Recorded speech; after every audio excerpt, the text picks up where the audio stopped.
My channel historical chemistry. आप सबका स्वागत है हमारे चैनल में। आज आगे 1 जनवरी है 2025। आज 26 को हम पीछे छोड़ के आ गए। हमारे एक साल फिर से पास्ट हो गया। उस साल में बहुत कुछ अच्छा काम भी किए हैं, बुरा काम भी किया है। हमारे द्वारा कुछ बुरा हुआ, हमारे साथ कुछ बुरा हुआ होगा। तो आज हमको सब जो भी हुआ है, हमारे साथ किसी ने बुरा किया उसको भी, और हमारे द्वारा कुछ बुरा हो गया उसको भी माफ करना पड़ेगा। और आज से हम नए साल शुरू करने वाले हैं। तो आज से हम हमारा काम जो टाइम हमारे साथ सामने है उसको हम अगर अच्छे से काम करें तो हम कामयाब हो पाएंगे। तो आज से हमको प्रण लेना, जो हमारे बर्बादी देखने की सोच रही है उसको हम कामयाब होकर दिखाएंगे। और जिसने हमें एक बूंद भी सहारा दिया है, अगर जिंदगी रही तो उसको हम समुद्र लौटाएंगे। ये प्रण लेकर हमको आज से काम करना पड़ेगा, अच्छे से काम करना पड़ेगा, बहुत सारा मेहनत करना पड़ेगा। देखिए हम सभी स्टूडेंट्स हैं। स्टूडेंट्स हमारा जो लाइफ है आप सब जानते हैं। हमको पढ़ाई अगर मेहनत से नहीं हो सका तो हमारी जिंदगी झंड हो जाए, कुछ भी काम का नहीं है। आज से जो कैलेंडर है, आज से कैलेंडर बदल गया। आप सभी का हैप्पी न्यू ईयर। आप सब इस साल बहुत अच्छे से रहो, मस्त रहो, अच्छे से पढ़ाई करो, स्वस्थ रहो। आज से हम शुरू करने वाले हैं एक नया चैप्टर। ये नया चैप्टर क्या है? सेकंड चैप्टर है क्लास 11 का, जो कि है एटॉमिक स्ट्रक्चर। एटॉमिक स्ट्रक्चर देखिए, छोटे से हम पढ़ के आ रहे हैं। Atom atom atom atom atom है क्या? एटम है क्या, ये हमने पढ़ के आए हैं। मगर आप क्या देखेंगे कि एटम के अंदर अब जब हम घुस जाएंगे तब एटम के अंदर हमको क्या क्या मिलने वाला है। हाँ, प्रोटॉन मिलेगा, इलेक्ट्रॉन, न्यूट्रॉन, कुछ भी हो मिलेगा हमको। तो उसके बारे में क्या, उसको डिस्कवरी कैसे हुआ, उसको डिस्कवर किसने किया, उसके बारे में जानेंगे, जो भी है उसके अंदर। तो इस चैप्टर को हम अच्छे से कवर करेंगे। और आज हम देखेंगे कि क्या क्या चीजें हैं जिसको हम कवर करेंगे इस चैप्टर में। ठीक है, तो आज का जो वीडियो है बहुत इंपॉर्टेंट वीडियो होने वाला है, क्योंकि आज का वीडियो अगर तुमने नहीं देखा, आप लोगों ने सबने नहीं देखा, तो आपको पता भी नहीं चलेगा कि इसके अंदर हमको क्या क्या टॉपिक मिलने वाला है, क्या क्या टॉपिक हमको कवर करना है इस चैप्टर में। तो आज का जो वीडियो है वो बहुत ही ज्यादा इंटरेस्टिंग होने वाला है। और आज का ये जो चैप्टर हम शुरू करने वाले हैं ये बहुत ज्यादा इंटरेस्टिंग है, क्योंकि हम छोटे से एटम के बारे में पढ़ के आए हैं। और अब देखेंगे एटम के अंदर क्या है। अगर हम एटम के अंदर जाके पढ़ेंगे, डीप में जाके पढ़ेंगे, तो तब हमको क्या क्या मिलने वाला है एटम के अंदर। तो ये आज हम देखेंगे क्या क्या टॉपिक का कवर करने वाले हैं, वो भी देखेंगे। पूरा समराइज भी पूरा चैप्टर देख लेंगे आज। और नेक्स्ट जो वीडियो आएगा वहां से हम शुरू करेंगे और एंड तक एकदम बेसिक से एडवांस तक लेके जाएंगे। पूरे चैप्टर को कवर कराएंगे, आपको कहीं पे कुछ भी डाउट नहीं रहने वाला है। हमारा वादा है आप लोगों को सब कुछ समझ में आ जाएगा। कभी भी आपका कुछ चीज में अगर डाउट हुआ तो आप लोग कमेंट में बताना, कहीं पे डाउट होगा तो आप हमको बताना। इस चैप्टर में कुछ भी डाउट नहीं होगा। देखेंगे कि एटम के अंदर जो सबएटॉमिक पार्टिकल्स है, वो सबएटॉमिक पार्टिकल का डिस्कवरी देखेंगे। फर्स्ट देखेंगे डिस्कवरी ऑफ इलेक्ट्रॉन। इलेक्ट्रॉन पे डिस्कवरी देखेंगे। इलेक्ट्रॉन कहाँ से डिस्कवर हुआ, कैसे डिस्कवर हुआ, किसने किया, किस साइंटिस्ट ने इसको डिस्कवर किया, सब हम इस चैप्टर में देखने वाले हैं। देन हम देखेंगे एटम का जो सबएटॉमिक पार्टिकल है 3 है, एक इलेक्ट्रॉन, दूसरा प्रोटॉन एंड तीसरा है न्यूट्रॉन। तो इलेक्ट्रॉन का भी डिस्कवर देखेंगे, प्रोटॉन का भी डिस्कवर देखेंगे एंड देन न्यूट्रॉन का भी देखेंगे। इसका बहुत बेसिक बारीक बातें हैं, सब हम अच्छे से बताएंगे, कोई प्रॉब्लम नहीं होगा। इसको अच्छे से हम कवर कर लेंगे। यहाँ से प्रोटॉन किस साइंटिस्ट ने प्रोटॉन का डिस्कवरी की, कैसे डिस्कवरी की थी, ये सब यहाँ से बताएंगे हम। Then charge of electron. Then हम देखेंगे mass of electron, energy of electron.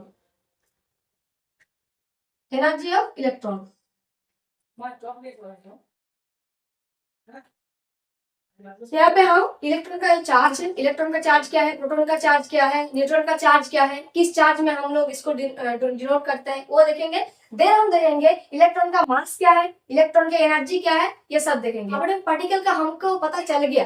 Then हमारे पास आया मॉडल, एटम कैसे रहता है, कहाँ रहता है, किस तरीके से रहता है, उसका शेप कैसा होगा। तब जो आया मॉडल बहुत सारा आया था हमारा।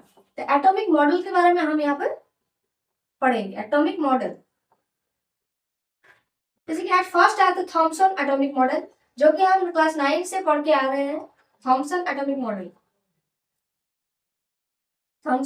मॉडल इसके बारे में हम पढ़ेंगे कि थॉमसन एटॉमिक मॉडल है क्या।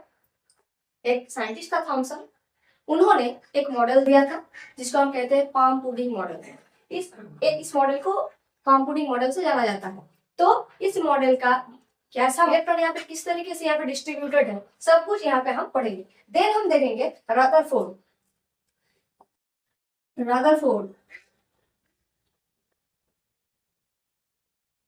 Atomic model. पहले थॉमसन आया था, उन्होंने एक मॉडल बताया कि एक एटम में इलेक्ट्रॉन प्रोटॉन न्यूट्रॉन का एक मॉडल दिया, ऐसे ऐसा इस तरीके से रहता है। देन इस यहाँ पे कुछ डिसएडवांटेज आ गया। कुछ डिसएडवांटेज था, जब वो डिसएडवांटेज हमको हम लोगों को पता चला, तब जो साइंटिस्ट था रदरफोर्ड ने उस डिसएडवांटेज जो था उसके बारे में स्टडी जब किया, तब उन्होंने एक अलग सा मॉडल यहाँ पे रिप्रेजेंट किया। तो वो क्या था, वो था हमारा रदरफोर्ड एटॉमिक मॉडल। देन हम देखेंगे कि जो रदरफोर्ड मॉडल हमारे पास आया, ऐसा नहीं कि इसका भी कोई ड्रॉबैक्स नहीं, इसका भी लिमिटेशन था। तो अब देन हम देखेंगे drawbacks of Rutherford atomic model.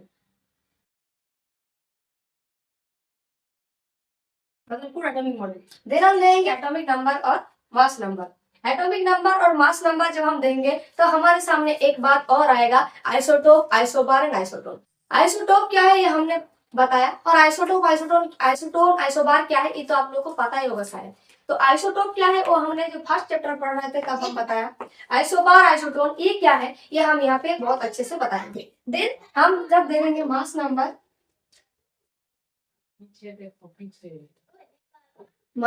And atomic number.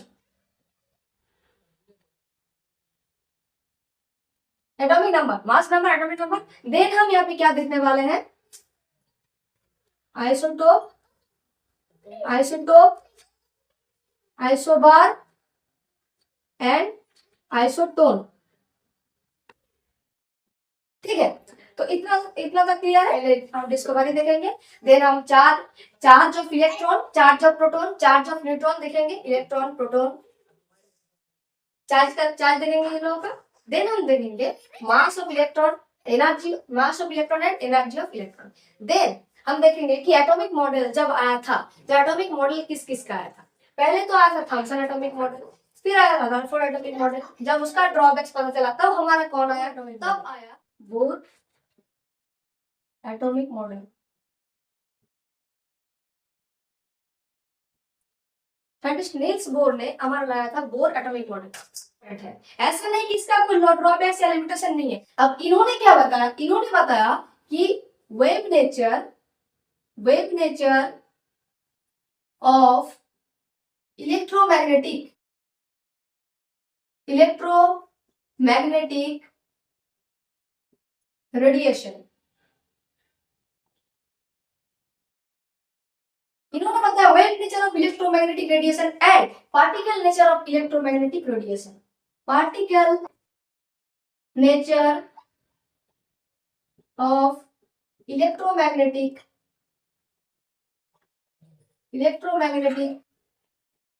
Radiation. इन्होंने इलेक्ट्रोमैग्नेटिक रेडिएशन का वेव नेचर बताया और पार्टिकल नेचर बताया। इन्होंने बोला कि जो रेडिएशन है, रेडिएशन मतलब खतरनाक नहीं है। हम लोग जानते हैं कि न्यूक्लियर वेपन में जब न्यूक्लियर वेपन कहीं पे ब्लास्ट होता है तब वहां से रेडिएशन निकलता है, वो खतरनाक है। नहीं, हर जगह रेडिएशन खतरनाक नहीं। हमारे लिए जो सनलाइट जो आता है वो भी एक तरह का रेडिएशन ही है। वेव भी है, पार्टिकल नेचर भी उनमें, तो वो हमारा रेडिएशन है। अब इसका सनलाइट जब हमारे धरती पे आता है तो तीन तरह का रेडिएशन यहाँ पे पाया जाता है। एक क्या है, एक है हमारा अल्ट्रावायलेट, एक हमारा अल्ट्रावायलेट होता है। देन एक होता है, एक आता है हमारा विजिबल होता है। देन एक होता है हमारा आयन। ठीक है, तो ये जो है ये है हमारा अल्ट्रावायलेट। ये हमारा तबियत खराब में तो इससे हमारा कैंसर होता है। इससे हमारा स्किन कैंसर होता है, अल्ट्रावायलेट से हमारा स्किन कैंसर होता है। ठीक है, ठीक है। तो अल्ट्रावायलेट रे खतरनाक है, और ये जो है विजिबल, इसके लिए हम लोग देख पाते हैं। विजिबल रीजन, विजिबल रेडिएशन अगर नहीं रहता तो हम जो सनलाइट है, सनलाइट के थ्रू हम कुछ भी देख नहीं पाते। और एक है ion, infrared. Bohr atomic model ने यही बताया कि एक इलेक्ट्रोमैग्नेटिक रेडिएशन का wave nature and particle nature. Then इसने ये भी बताया स्पेक्ट्रा के बारे में बताया, atomic spectra, atomic spectra, atomic spectra. ये एटॉमिक स्पेक्ट्रा हमारा एमिशन स्पेक्ट्रा आता है, इसमें एब्जॉर्प्शन स्पेक्ट्रा, लाइट स्पेक्ट्रा सब कुछ आता है। उनके बारे में हम अच्छे से जांच करेंगे। स्पेक्ट्रा क्या है ये भी हम देखेंगे, स्पेक्ट्रम क्या है ये देखेंगे। ठीक है, तो स्पेक्ट्रा जो है ये एक लाइन है, एक लाइन की तरह है जो कि एटम में पाए जाते हैं। तो इसके बारे में अच्छे से आप लोगों को बताएंगे, अच्छे से करेंगे सब कुछ। तो ये हमारा बताया, हमारा जो बोर एटॉमिक मॉडल है इसने ये बताया दो नेचर, वेव नेचर और particle nature of electromagnetic radiation and atomic spectra. और यहाँ पे जो कि हमारा एक ड्रॉबैक्स भी है बोर मॉडल का, इन्होंने सिर्फ और सिर्फ बताया था कि the emission spectrum of hydrogen atom, one electron वाला जो एटम है, वन इलेक्ट्रॉन सिस्टम में जो स्पेक्ट्रा है वो बताया था, मल्टी इलेक्ट्रॉन स्पेक्ट्रम के बारे में नहीं बताया था। इन्होंने बताया light spectrum of hydrogen atom, light spectrum of hydrogen atom. And then हम क्या लिखेंगे, limitation of Bohr model, limitation of Bohr model. Bohr model का देन हम देखेंगे क्या लिमिटेशन है। अब बोर मॉडल का जब लिमिटेशन हमको पता चला, देन हमारा आएगा सोमरफेल्ड एटॉमिक मॉडल। अब सोमरफेल्ड एटॉमिक मॉडल बोर क्या बताया था कि वन इलेक्ट्रॉन जो स्पीसीज है, वन इलेक्ट्रॉन वाला जो एटम है, जिस एटम में वन इलेक्ट्रॉन है उनका ही सिर्फ लाइन स्पेक्ट्रम उन्होंने बताया था, मगर जो मल्टी इलेक्ट्रॉन स्पीसीज है उनका स्पेक्ट्रम इन्होंने नहीं बता पाया था कि कैसा होगा। ठीक है, तो उसके लिए बात क्या है, हमारा जो लास्ट है बोर मॉडल के बाद जो है वो हमारा आएगा Sommerfeld atomic model.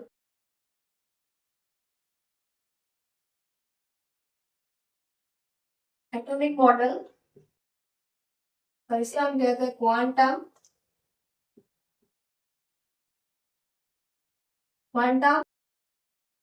Mechanical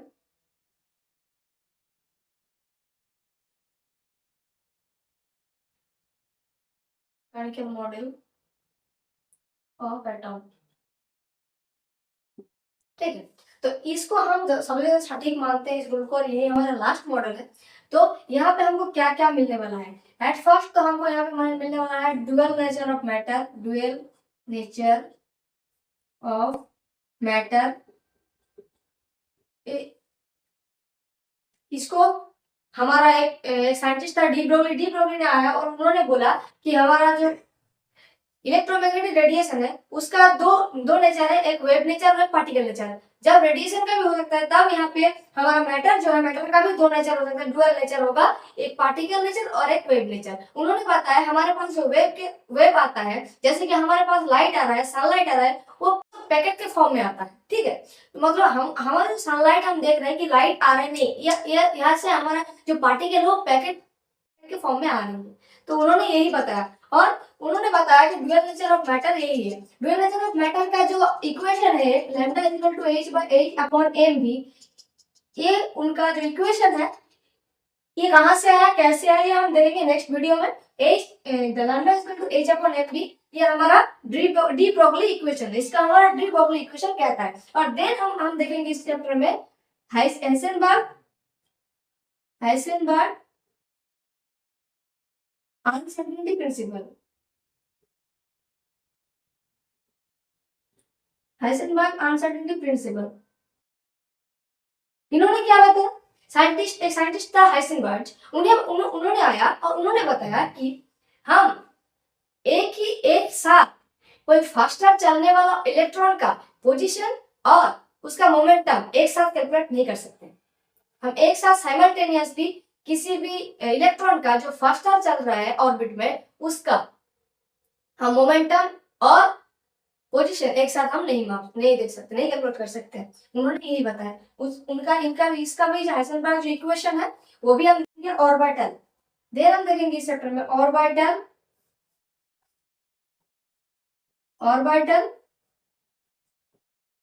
and quantum number.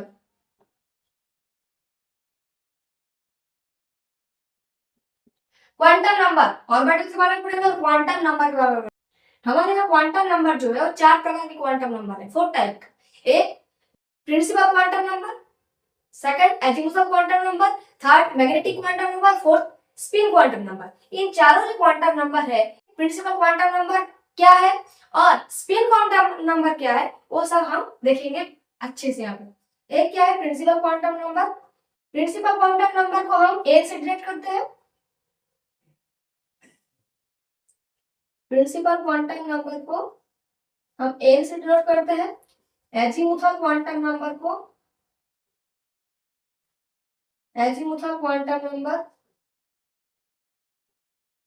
हम एल से डिनोट करते हैं। मैग्नेटिक क्वांटम नंबर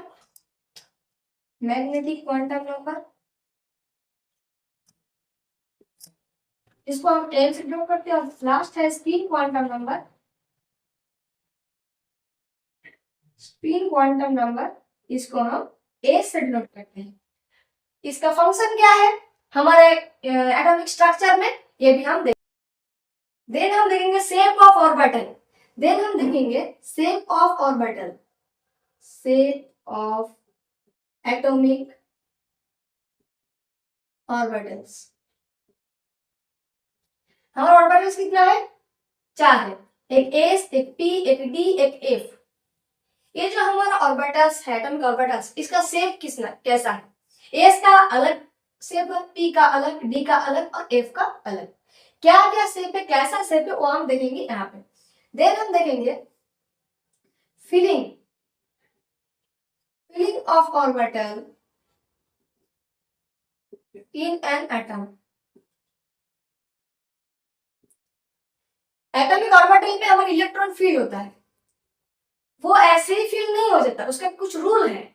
जैसे कि Pauli exclusion principle, Hund's rule, 8+L rule, ये सब रूल के तहत हमारा जो ऑर्बिटल में जो इलेक्ट्रॉन है वो फील होता है। तो कैसे इलेक्ट्रॉन फील होता है, इलेक्ट्रॉन फीलिंग का जो तरीका है वो हम यहाँ पे इस चैप्टर में देखेंगे कि ऑर्बिटल में जो इलेक्ट्रॉन फीलिंग होता है कैसे होता है। इलेक्ट्रॉनिक कॉन्फ़िगरेशन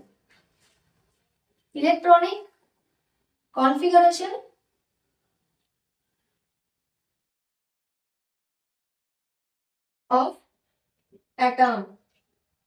यहाँ पे हम सबसे ज्यादा अच्छा एक चीज सीखेंगे जो कि electronic configuration of atom. Atom के इलेक्ट्रॉनिक कॉन्फ़िगरेशन क्या है वो हम यहाँ इस चैप्टर में अच्छे से सीखेंगे। इलेक्ट्रॉनिक कॉन्फ़िगरेशन अल्फा प्रिंसिपल के बारे में हम देखेंगे और वहां से हम इलेक्ट्रॉनिक कॉन्फ़िगरेशन के बारे में देखेंगे। तो इलेक्ट्रॉनिक कॉन्फ़िगरेशन के बारे में जो भी आइडिया का हमको जरूरत पड़ेगी, इलेक्ट्रॉनिक कॉन्फ़िगरेशन क्या है, कैसे हम उसको रिप्रेजेंट करते हैं, सब हम बताएंगे। किस किस ऑर्बिटल में पहले इलेक्ट्रॉन फीलिंग होता है ये हमको जानना जरूरी है। ये जानने से पहले इलेक्ट्रॉनिक कॉन्फ़िगरेशन क्या है, अगर हमको इलेक्ट्रॉनिक कॉन्फ़िगरेशन जानना है तो पहले हमको electron feeling of orbital atomic orbital में इलेक्ट्रॉन फीलिंग कैसा होता है वो हमको पहले जानना पड़ेगा। देन हमको पता चलेगा और समझ पाएंगे कि इलेक्ट्रॉनिक कॉन्फ़िगरेशन कैसे लिखा जाता है। एट लास्ट हम देखेंगे stability of half field and fully filled orbital.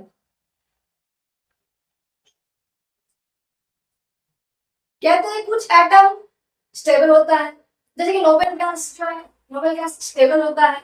ऐसे कुछ एटम अनस्टेबल होता है, कुछ एटम स्टेबल होता है। हम कैसे बोलते हैं हाफ फील्ड जो ऑर्बिटल है वो स्टेबल है, फुल फील्ड जो ऑर्बिटल है वो स्टेबल है। हम क्यों बोलते हैं, ये क्यों, इसका आंसर हम जानेंगे इस चैप्टर में कि हाफ फील्ड और फुल फील्ड जो ऑर्बिटल है ये हमारा स्टेबल क्यों है, इसके बारे में हम जानेंगे। तो हम यहाँ पे बहुत कुछ चैप्टर में हम जानने वाले हैं जो कि हम पहले नहीं जानते थे। जैसे कि हम पहले थॉमसन मॉडल जो हम पहले से पढ़ के आए, रदरफोर्ड भी कुछ ना कुछ हमको याद है। देन हम देखेंगे यहाँ पे बोर मॉडल, उसका limitation, Sommerfeld model, quantum mechanical model. Then हम वहां पे देखेंगे ऑर्बिटल के बारे में देखेंगे। Then Heisenberg uncertainty principle, de Broglie equation, real nature of matter, electronic configuration हम देखेंगे। देन यहाँ पे क्वांटम नंबर के बारे में हम जानेंगे। स्टेबिलिटी इलेक्ट्रॉन एटम का स्टेबिलिटी कैसा होगा, हाफ फील्ड ऑर्बिटल में क्यों स्टेबल है, फुल फील्ड ऑर्बिटल क्यों स्टेबल है, ये हम देखेंगे। देन देखेंगे इलेक्ट्रॉन ऑर्बिटल में एटम के ऑर्बिटल में इलेक्ट्रॉन कैसे फील किया जाता है, वो भी हम अच्छे से देखेंगे। तो ये चैप्टर बिल्कुल मजेदार होने वाला है। इस चैप्टर को स्किप ना किए देखते जाओ, अच्छे से समझ में आ जाएगा। और इस चैप्टर को हम बहुत अच्छे से कवर करने वाले हैं और बहुत ही इंटरेस्टिंग चैप्टर है ये। तो आज का वीडियो यहीं तक। हम यहाँ पे जो ओवरव्यू दे दिया है, इंट्रो दे दिया है कि हमारा जो चैप्टर है यहाँ पे क्या क्या हमको कवर करना पड़ेगा।